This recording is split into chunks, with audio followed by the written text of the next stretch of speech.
Hi friends, my name is Cindy and I am one of the children's librarians at Portland Public Library in Portland, Maine.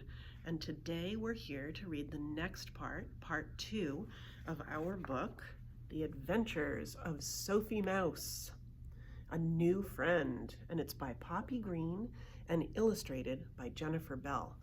And when I left you yesterday, we had just discovered that there was a new student named Owen who was a snake. Okay, are we ready?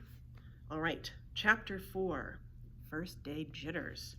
Sophie glanced at Hattie, who was sitting behind her. Their eyes met. Sophie could tell that Hattie was just as nervous and surprised as she was. A snake, a real snake, in real life. There he is. Sophie thought she'd never seen one before. She bet none of her classmates had either. "Come in, Owen," Mrs. Wise said to him warmly. "Find a seat." Everyone watched as Owen respectfully took off his brimmed cap. Then he slithered up the center aisle. He passed up an empty desk next to Sophie's. She breathed a sigh of relief. She didn't want to be rude, but she didn't know if she wanted Owen to sit next to her either. Some of Sophie's ideas about snakes came from books, but most had come from stories, spooky stories that older animals told about poisonous sea snakes or hissing ghost snakes. Surely they couldn't be true, could they?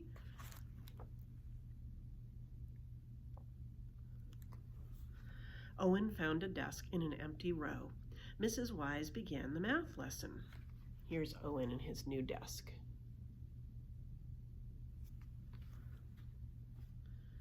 Other students took out their notebook. Sophie got hers out too. Okay, a snake in class, she thought. No big deal, I guess.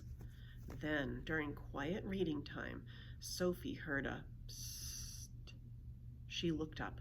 Owen was leaning toward Zoe's desk, which was in front of his. He was trying to get her attention, but Zoe was lost in her book. Owen said, "Psst," a little louder. Zoe didn't hear. Owen tried one more time. "Psst," he said loudly. Startled, Zoe fluttered up and out of her seat, turning to glare at Owen. "Why are you hissing at me?" she demanded. Owen cleared his throat. "Your bookmark is on the floor," he said. His voice was a little raspy, but gentle. Zoe picked up her bookmark and sat down. "Oh," she said quietly. "Thanks. There's her bookmark." At recess, Owen passed by the swing set and accidentally swatted the swing James was on with the end of his tail. The swing went flying way too high.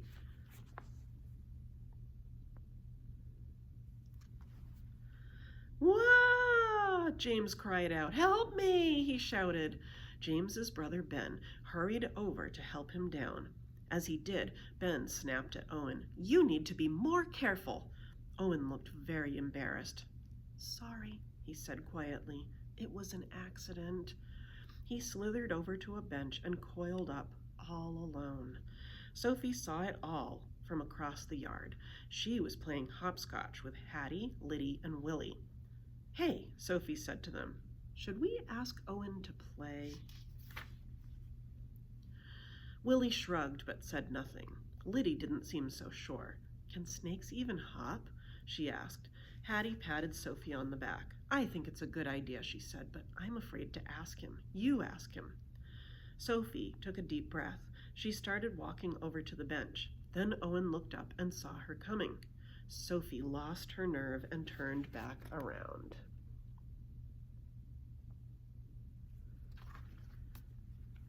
"Silly Sophie," she scolded herself. "Why are you so nervous?"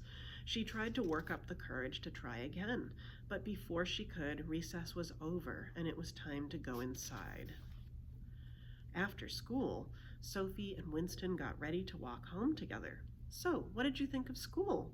Sophie asked her brother as they walked out the door. Winston replied excitedly, "It's so fun! I get to sit next to James. I get my very own desk. I like Mrs. Wise." Winston went on, but Sophie didn't hear the rest. Outside the schoolhouse, she saw Owen being greeted by another snake, probably his mom. Sophie imagined that Owen's mom was asking Owen about his day at school, and Owen did not look happy at all.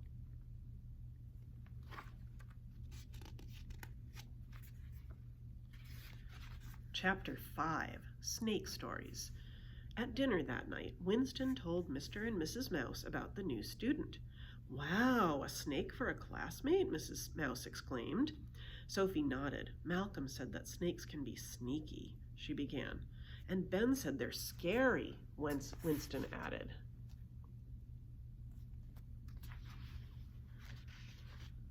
"And quick-tempered," said Sophie. "At least that's what Piper told us." Mrs. Mouse seemed surprised at their words as she passed the cheese biscuits. "Actually," she said calmly, "I was going to say, a snake for a classmate? How delightful!" "Delightful!" Sophie and Winston cried in surprise. Mrs. Mouse or Mr. Mouse nodded. "Have you or any of your friends ever met a snake before?" Sophie and Winston shook their heads. Mr. Mouse smiled. "Well, I have," he said. "Your mother and I used to know a very nice snake." "Yes," agreed Mrs. Mouse. "And I thought you two knew better than to make up your mind before you even got to know someone." All of a sudden, Sophie's biscuit didn't taste so good. She thought again about Owen sitting alone at recess and how sad he looked after school. Now she really, really wished she had asked Owen to play. Later that evening, Sophie went to find her dad. George Mouse was at his design desk, working on a blueprint for a shrew family's new house. "Dad," Sophie said, "would you tell me more about the snake you and Mom knew?" Mr. Mouse put down his pencil.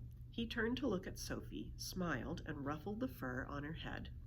"Her name was Olivia," he began. "Her family lived near here when your mom and I were young. We'd play together all the time, especially over in the buttercup patch."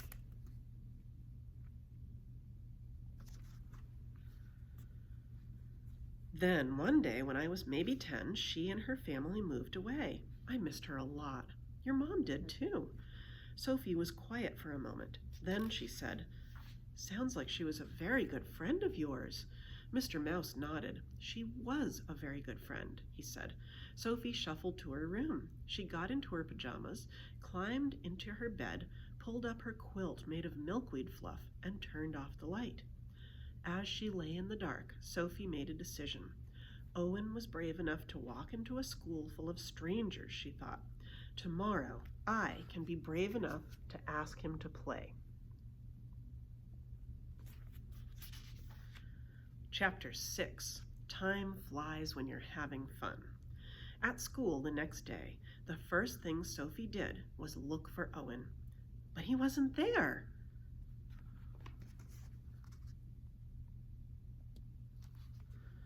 The students took their seats. Mrs. Wise called attendance. They started their lesson. Still no Owen. Sophie looked back at the door many times during the day. At every rustle or creak or whoosh of the wind, she turned to see if it was Owen arriving.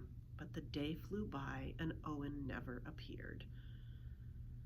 The same thing happened the next day. Everyone was in school except for Owen. Where was he?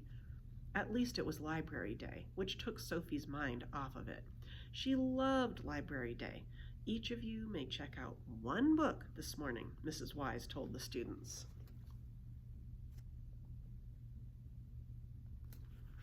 The following day, the class went on a field trip to the beautiful Gold Moss Pond.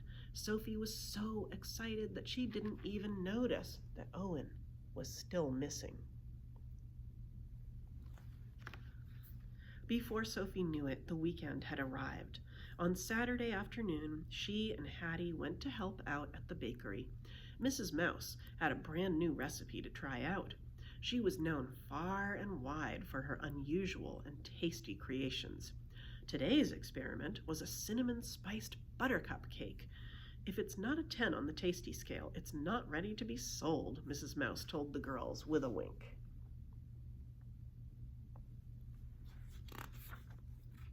She emptied the basket onto the counter. 2 delicate buttercups fell out. "Oh dear," said Mrs. Mouse. "We're definitely going to need more buttercups." "We'll go pick some," Sophie suggested. Hattie nodded in agreement. The buttercup patch was very close to the bakery. Mrs. Mouse hesitated, then said, "Okay, but be back in half an hour." Sophie and Hattie skipped out of the bakery, baskets in hand.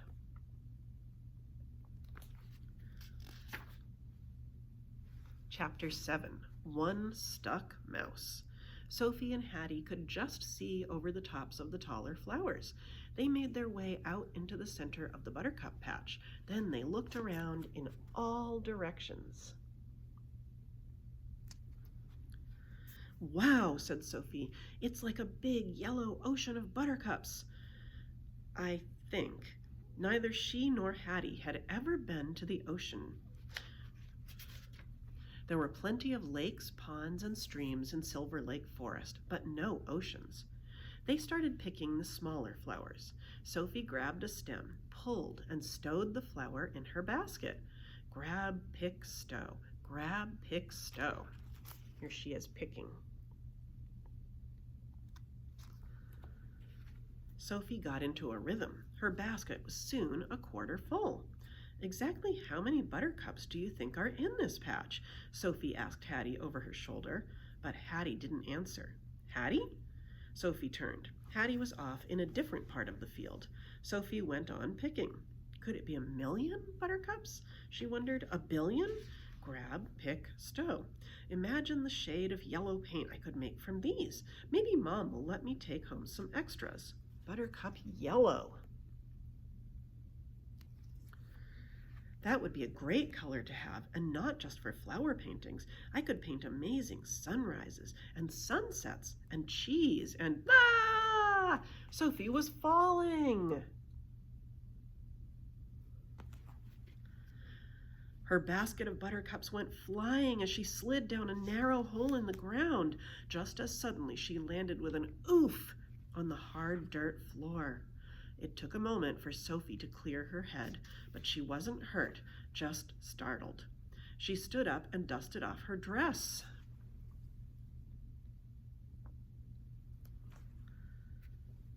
Then she looked around. There were no side tunnels, and the top of the hole was way out of reach. She tried to get a grip so she could climb up, but the dirt just crumbled in her hands. She needed help to get out. "Hattie!" she called. "Hattie!"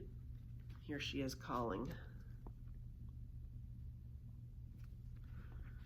She held her breath, listening for Hattie's reply. None came. Now Sophie wished she and Hattie had stuck together. "She's too far away to hear me. How will I ever get out of here? Oh no, will I be stuck down here forever?" "Hattie!" Sophie tried again at the top of her lungs. Sophie listened and heard a rustle from above. "Hattie, I'm down here." As Sophie looked upward, a head popped into view. It was small and round and wearing a brimmed cap, and it was peering into the hole.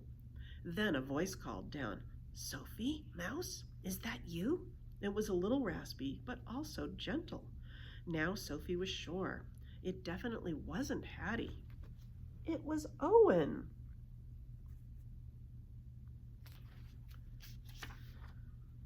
And tomorrow we will read the next chapter and the next part. This was part 2 of The Adventures of Sophie Mouse, A New Friend by Poppy Green and illustrated by Jennifer Bell. My name is Cindy, and I am one of the children's librarians at Portland Public Library in Portland, Maine.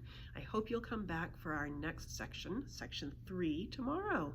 Thanks for coming by, friends. Bye-bye.